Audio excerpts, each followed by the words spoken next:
Here I have XGODY X15, and today I'm going to show you how to transfer files from internal storage to SD card on this device.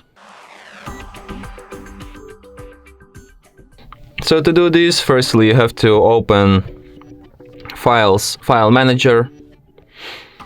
Okay. So let's go to the internal storage. So to transfer something, we have to find some file. So let's go to Pictures, Screenshots, and transfer, for example, this screenshot. Okay, let's transfer them all. Then you have to select if you want to share. Okay, so you have to tap on this icon to copy them. Then go to folder where you want to copy them. So for example, let's go to the SD card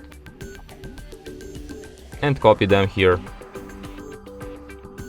by tapping on the paste icon. And as you can see, now I have these screenshots not only on my in my internal storage, but also in my SD card.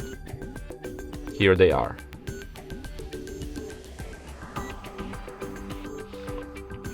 So yeah, and that's it. Thanks for watching. If you find this tutorial useful, don't forget to hit that like button and subscribe to our channel.